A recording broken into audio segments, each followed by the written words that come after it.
Que Jésus-Christ est ressuscité de mort, pourquoi quelques-uns parmi vous disent-ils qu'il n'y a point de résurrection de mort? S'il n'y a point de résurrection de mort, Christ non plus n'est pas ressuscité.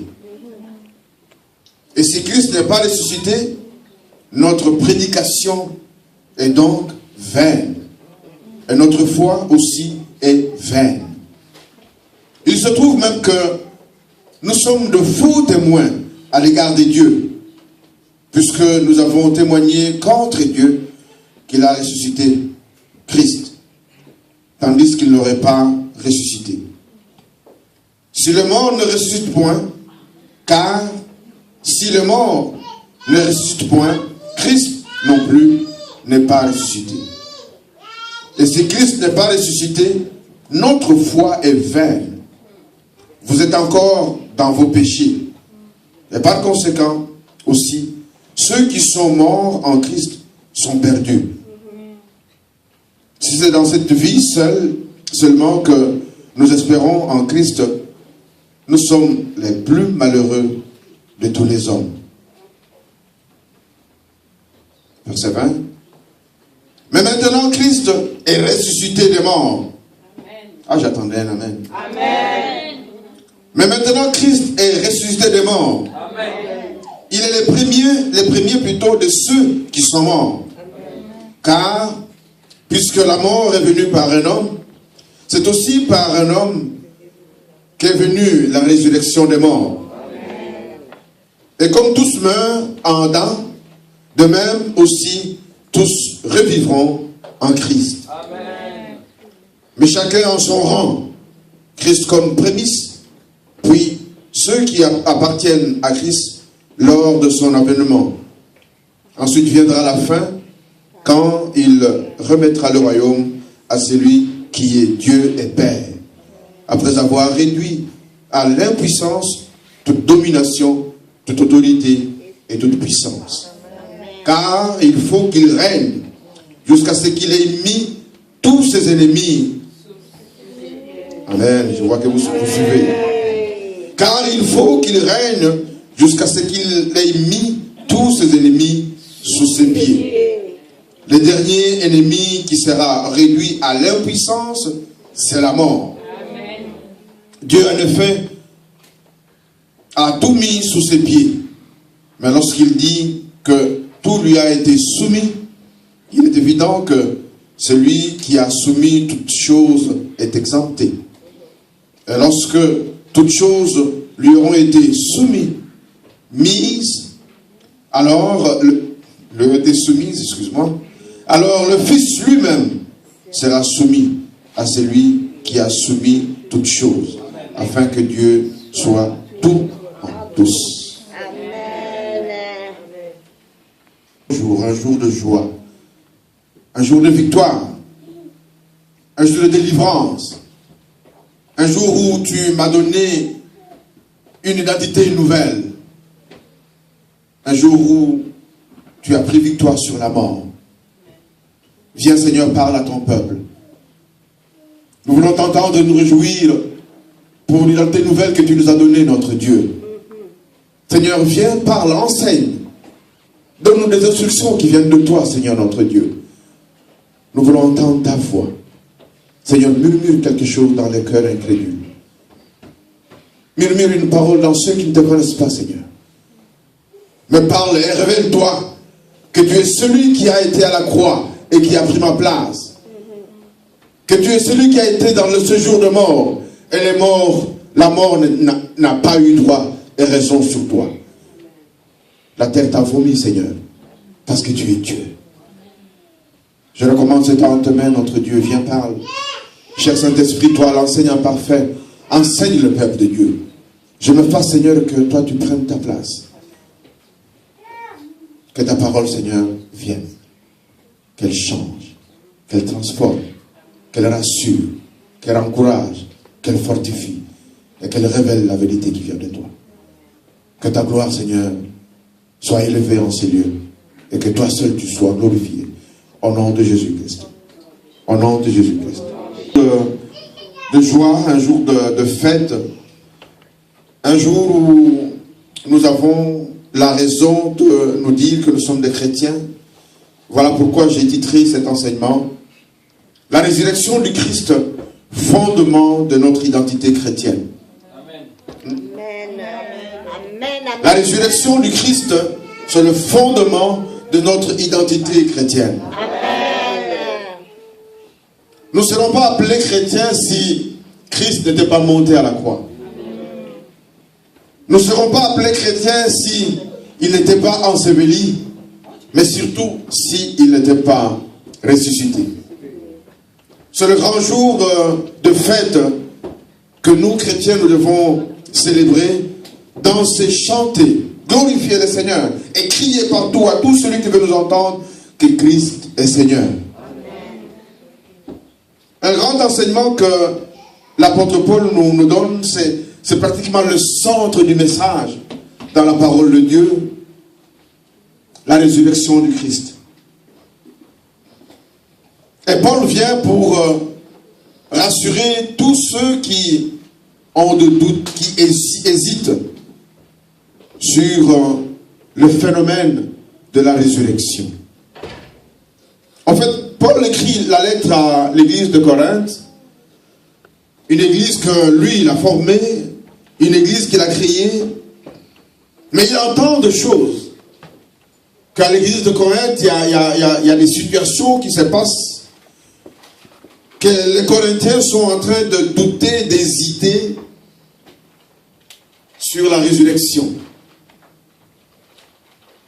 La résurrection des hommes, mais aussi la résurrection de Jésus-Christ. Et surtout de Jésus-Christ.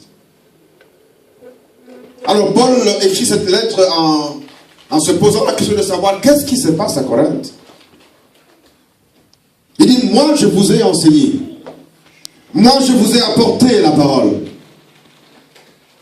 Et la parole que je vous ai apportée, le centre de cette parole, c'était que Christ est né, il a vécu, il est monté à la croix, il est mort, il est ressuscité. C'est à cela que vous avez cru, c'est à cela que moi, Paul, j'ai cru, et c'est l'enseignement que je vous ai donné.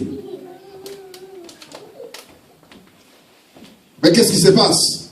Ce qui se passe, c'est que pendant ce temps à Corinthe, il y a eu des docteurs de la parole qui sont rentrés à Corinthe et qui ont donné des enseignements.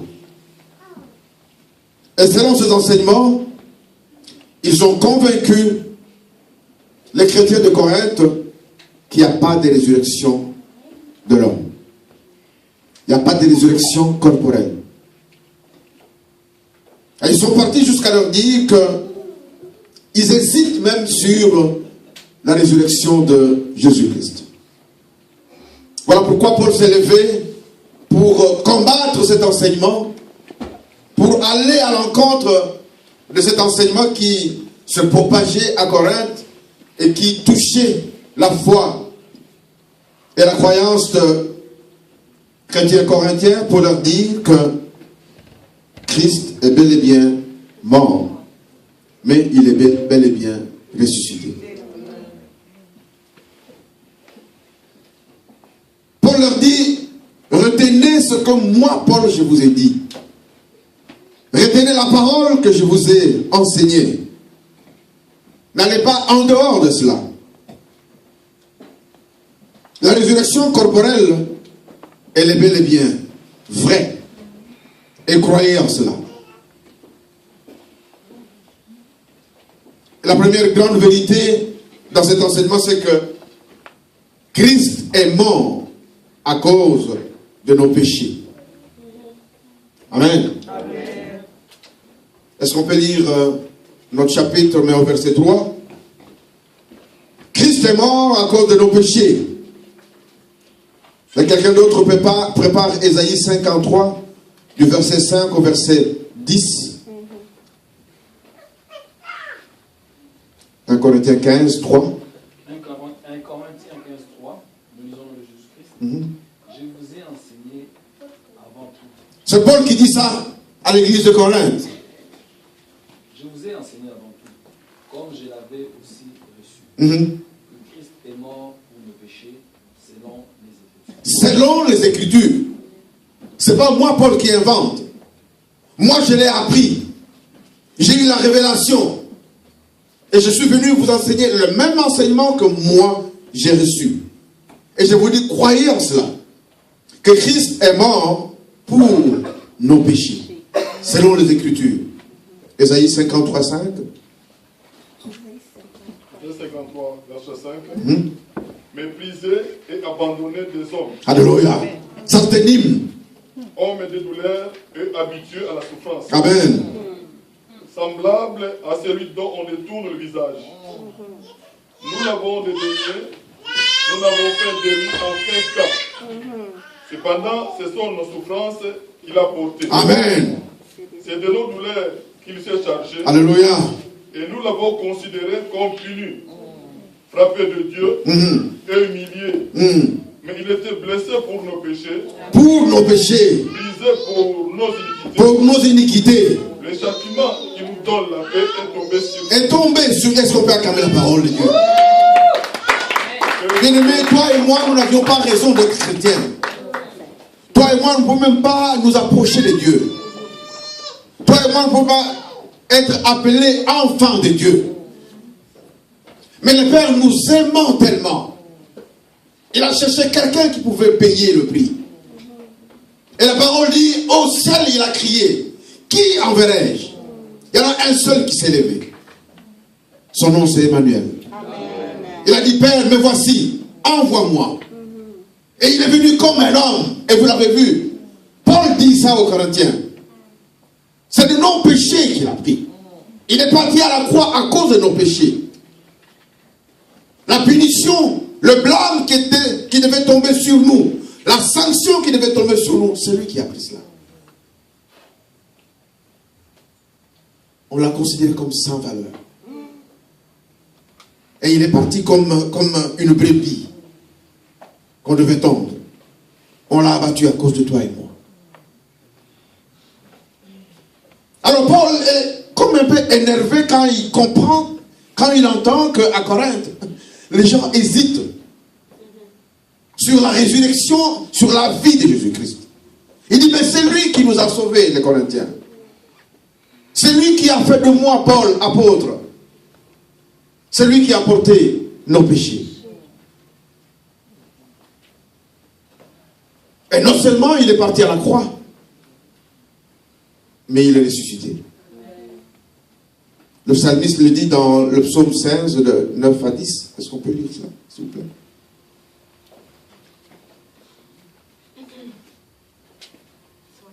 Église, soyez rapide parce que j'ai beaucoup de choses à vous dire et puis on va arrêter. C'est un grand jour aujourd'hui, un jour de fête. C'est pourquoi nous avons préparé la Sainte Seine. 9 à 10, oui. 9 à 10? Oui. Nous lisons le nom de Jésus-Christ. 9. Ainsi aussi mon cœur est dans la joie, mon esprit dans l'allégresse, et mon corps repose en sécurité. Car tu ne livreras pas mon âme au séjour de mort. Tu ne permettras pas que ton bien-aimé voie la corruption. La corruption. Tu ne permettras pas que Jésus-Christ voie la corruption. Le psalmiste parlait de David. Mais au travers de cela, Dieu voyait que c'est celui qui viendra remplacer David sur son trône. Amen. Car il avait promis à David qu'il ne manquera jamais de remplaçant sur son trône. Que celui qui viendra, sa vie ne verra pas la corruption. La terre, la mort a vomi Jésus-Christ. Impossible de le supporter. Tellement qu'il est Seigneur, tellement qu'il est vrai, qu'il est Dieu. Amen. La mort n'avait pas droit sur lui. Et Paul va jusqu'à citer aux Corinthiens toute la liste de témoins de ceux qui ont vu la résurrection. 1 Corinthiens 15 à partir du verset 5. Est-ce qu'on peut lire?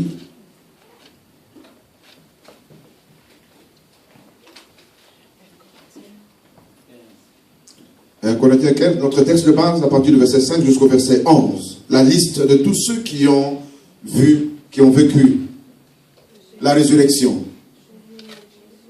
Et qu'il est apparu à ses frères Est-ce que tu peux reprendre pour que le monde, l'église suive? Parce que nous sommes en train de parler du témoignage de Paul pour convaincre l'église de Corinthe et pour convaincre tous ceux qui ne croient pas à la résurrection de Jésus-Christ et à la résurrection du mort. Et qu'il est apparu à Céphas, puis aux 12. Ensuite, il est apparu à plus de 500 frères à la fois, dont la plupart sont encore vivants et dont quelques-uns sont morts. Ensuite, il est apparu à Jacques et à tous les apôtres. Après eux tous, il m'est aussi apparu à moi comme à l'avorton, car je suis le moindre des apôtres. Je ne suis pas digne d'être appelé apôtre parce que j'ai persécuté l'Église de Dieu. Par la grâce de Dieu, je suis ce que je suis, et sa grâce envers moi n'a pas été vaine. Loin de là, j'ai travaillé plus que tous, non pas moi toutefois, mais la grâce de Dieu qui est avec moi. Ainsi donc, que ce soit moi, que ce soit eux, voilà ce que nous prêchons, et c'est ce que vous avez cru. Amen. Est-ce que vous comprenez ce que Paul dit à l'église de Corinthe? Amen. Et c'est le message que nous apportons maintenant et aujourd'hui à tous ceux qui ne croient pas à la résurrection de Jésus-Christ. Bien aimé, la Pâque, ce n'est pas la fête de chocolat et de lapin.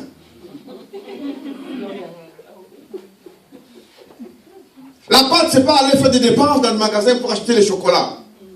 La Pâque, c'est la résurrection de Jésus-Christ. Amen. La Pâque, c'est le moment où nous avons eu la vie, mais la vie éternelle. Bien aimé, toi et moi, nous n'avions pas le droit de citer. Nous ne pouvions pas être appelés enfants de Dieu. Nous étions indignes devant le Seigneur à cause de nos péchés. Mais il y en a un, lui qui a payé le prix. Lui qui est venu comme homme, il a vécu avec nous. Mais parce qu'il avait une mission. Et la mission, elle était dure. C'est de payer le prix par sa vie. Bien aimé, Paul vient maintenant citer et démontrer à l'église de Corinthe tous ceux qui ont vu la résurrection de Jésus-Christ. Il dit, c'est pas de l'aventure que j'ai fait. C'est pas une histoire. Mais il est témoin de ceux qui ont vu la résurrection de Jésus-Christ. Il dit, après sa mort, il est apparu d'abord à Pierre. C'est facile. Mais voici ce qui se passe. Pierre, c'est ce disciple-là qui a renié Jésus-Christ 3 fois. Vous vous rappelez de cela? Ouais. Mais Christ est tellement merveilleux et amour, comme on l'a chanté tout à l'heure, que le premier le disciple qu'il a vu, c'était Pierre. Waouh, quel amour. Seigneur, il est venu de te nier, de te renier avant ta mort, par 3 fois. Mais il revient à la vie, c'est lui qu'il va voir la première fois. Voyez l'amour de Dieu. Il dit, il est apparu à Céphas, à Pierre. Il est apparu aussi à d'autres apôtres. Il est apparu à plus de 500 apôtres. La parole dit que dans l'histoire de la Bible, lorsque Pierre était en train d'écrire cette lettre à l'église de Corinthe, il y avait encore des vivants, de ceux qui ont vécu ça, qui ont vu cela. Et Paul leur dit que si ce que je dis sont de mensonges, vous avez le temps d'aller interroger, d'aller vérifier auprès de ceux qui sont encore vivants, qui ont vu Jésus-Christ ressuscité. Ils sont encore là vivants. Allez les voir. Il est revenu, il a vu Jacques. Mais Paul s'en va pour dire que non seulement il a vu ces gens-là, les apôtres, mais moi, même Paul, j'ai vécu l'expérience de la révélation de Jésus-Christ. Il dit, moi qui persécutais l'église, j'étais comme plus que ce docteur-là qui vous enseigne. Et il vous enseigne, mais moi j'ai persécuté l'église. Vous savez, Paul était un jeune activiste. Il a pris la charge de persécuter l'église lui-même. Il allait voir des seigneurs et tout cela pour dire, c'est comme on dit ici en québécois, de gang. Ils forment des gangs, ils vont aller persécuter l'église. Et sur le chemin de Damas, il ne partait pas pour une fête. Hein. Sur le chemin de Damas, Paul allait pour persécuter l'église. Amen. Amen. Et pour des cœurs durs comme ceux de Paul, il a fallu que Christ lui-même se révèle. La parole dit que Christ s'est révélé à Paul. Et il a appelé. Paul Paul, pourquoi me persécutes? Et Paul fait ce témoignage, il a dit, moi j'ai vu Christ. Moi qui partais pour persécuter l'église, je l'ai vu. Je suis tombé aveuglé pendant 3 jours.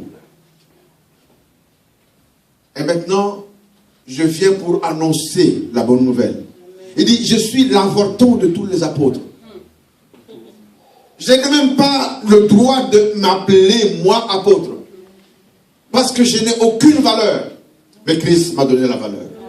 Bien-aimé, aujourd'hui, tu peux acclamer Jésus-Christ.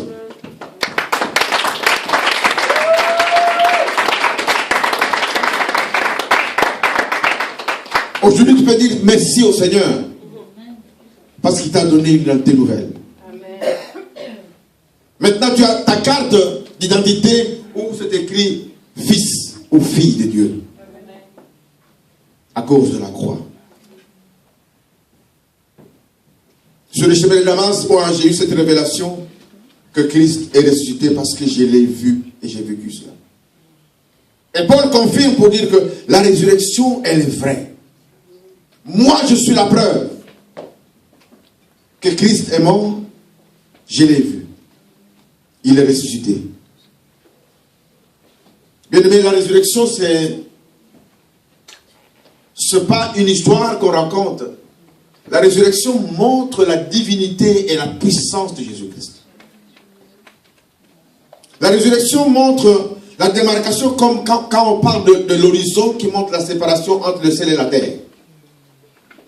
La résurrection montre que Christ est Dieu, il est fils de Dieu et que la mort n'avait pas droit sur lui. Parce qu'il est rentré dans le séjour de mort et la mort l'a vomi. Parce qu'il est Seigneur. Et c'est celui qui est parti prendre la vie pour te donner à toi et moi qui étions perdus. Aujourd'hui, c'est un grand jour, un jour de fête, un jour de résurrection. Paul est choqué d'apprendre au verset 12 qu'il y a des membres de l'église de Corinthe qui doutent sur la résurrection de Jésus-Christ. En fait, non seulement qu'il y a eu cet enseignement, mais lorsque tu regardes l'histoire aussi, c'est que dans l'église de Corinthe, il y a eu de philosophes, des docteurs qui sont venus avec les enseignements, on appelle ça le dualisme. Quand ils enseignaient, ils leur disaient que dans l'homme, l'esprit est vrai, l'esprit est bon, mais le corps, il est corrompu. Ça signifie que pour eux, le corps ne peut pas ressusciter. Parce que tout ce qui était matière corporelle était mauvais, répugnant. Alors eux, ils se disaient dans cet enseignement que oui, l'homme revient, mais ce n'est pas l'homme avec son corps. L'homme revient, c'est juste l'esprit. Et c'est là où ils font rentrer l'enseignement sur l'incarnation. Vous avez entendu ça une fois? L'esprit revient, mais il peut aller s'incarner dans une bête. L'esprit revient, mais ça peut devenir un arbre. L'incarnation. C'est faux. Paul dit que ça c'est faux. Et je vous dis ce matin que c'est faux. Les chrétiens, les enfants de Dieu ne peuvent pas croire en cela. Dieu ne peut pas créer un homme et puis après ça devient une bête. Voilà l'enseignement qui est rentré dans l'église de Corinthe où les gens hésitaient et doutaient sur la résurrection. Ils croyaient sur une vie après la mort, mais la résurrection corporelle, ils ne croyaient pas à cela. Ils hésitaient même sur la résurrection de Christ. Non seulement qu'il y avait le dualisme, mais il y avait aussi des Sadducéens. Les Sadducéens, c'est des gens qui ne croient pas du tout à la résurrection.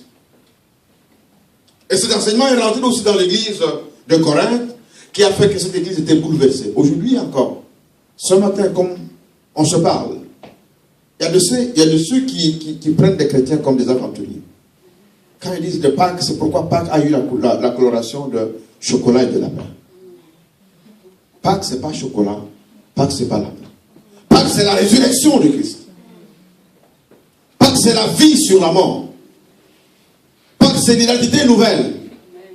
Et ce que tu peux annoncer à Pâques, c'est dire à celui qui ne connaît pas le Seigneur, viens au Seigneur. Parce que c'est là où tu vas apprendre et avoir la vie.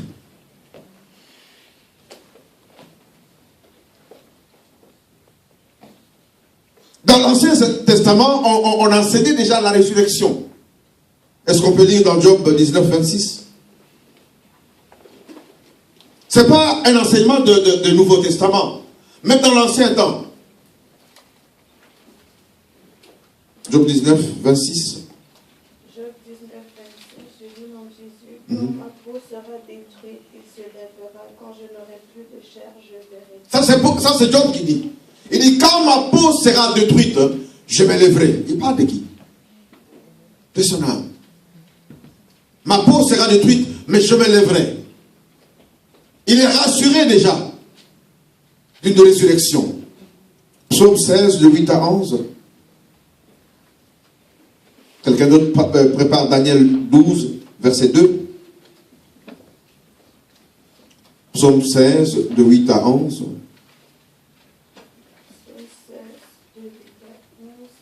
J'ai constamment l'Éternel sous mes yeux. Quand il est à ma droite, je ne chancelle pas. Aussi mon cœur est dans la joie, mon esprit dans l'allégresse et mon corps repose en sécurité. Mon corps repose en sécurité. Car tu ne livreras pas mon âme au séjour des hommes, des morts, pardon. Tu ne permettras pas que ton bien-aimé voie la corruption. Tu me feras connaître le sentier de la vie. Tu me feras connaître le sentier. Même si je meurs, Seigneur, tu me feras connaître le sentier de la vie. Amen. Mon corps, il va pourrir comme la terre. Mais Seigneur, tu me feras montrer. Tu me montreras le sentier de la vie. Amen. Tu continues. Il y a d'abondantes joies devant ta face, des délices éternelles à ta droite. Amen. Daniel 12, 2. Plusieurs de ceux qui dorment dans la poussière de la terre se réveilleront, les uns pour la vie éternelle et les autres pour la honte éternelle. Amen. Amen. Christ lui-même enseigne, parle de la résurrection.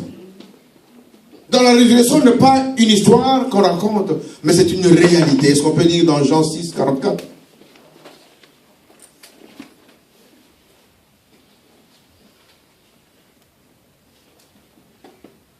Jean 6, 44. Je peux venir à moi si le Père qui m'a envoyé me l'attire, et je le ressusciterai au dernier jour. C'est qui dit cela? Christ lui-même. Il enseigne et il parle de la résurrection avant sa mort. Il dit, au dernier jour, je vais le ressusciter.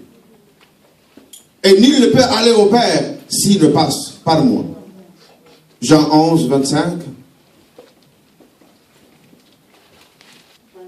Jésus lui dit, je suis la résurrection et la vie. Celui qui croit en moi vivra quand même serait mort. Est-ce qu'on peut acclamer la parole de Dieu?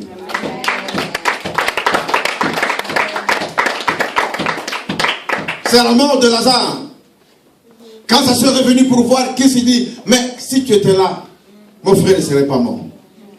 Et il dit à sa soeur, il dit, je suis la résurrection et la vie. Celui qui croit en moi, quand même il est mort, il sera ressuscité. Voici une parole qui parle à la fois de la résurrection des hommes et à la fois de sa propre résurrection. Est-ce que tu peux croire en cela? Amen. Bien-aimé, tiens fort dans ta vie chrétienne. Attache-toi encore à Jésus-Christ. Parce que la résurrection, elle est certaine pour ceux qui sont des enfants de Dieu. Acte 4, 12.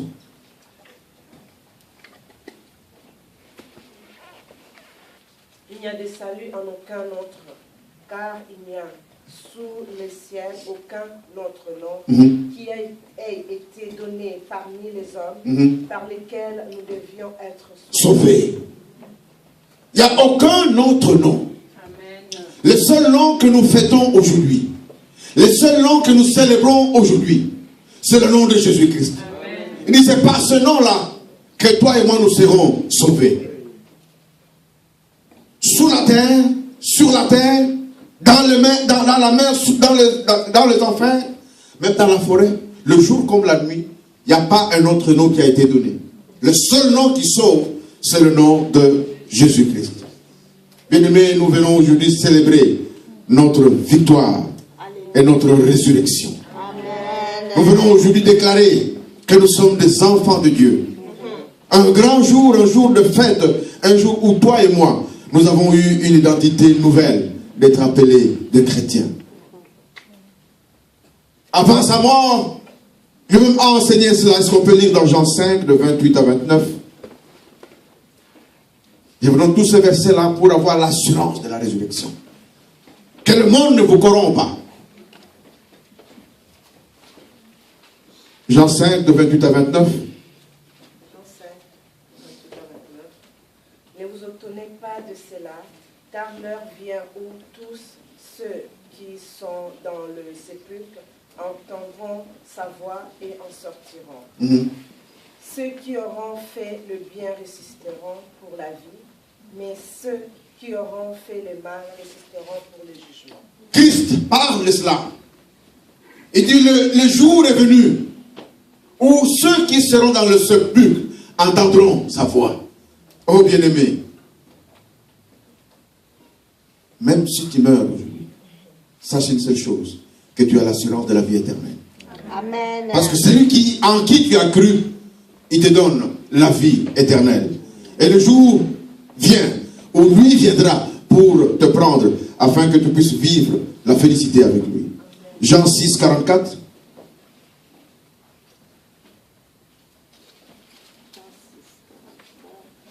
Quelqu'un d'autre prépare Jean 14 et 19.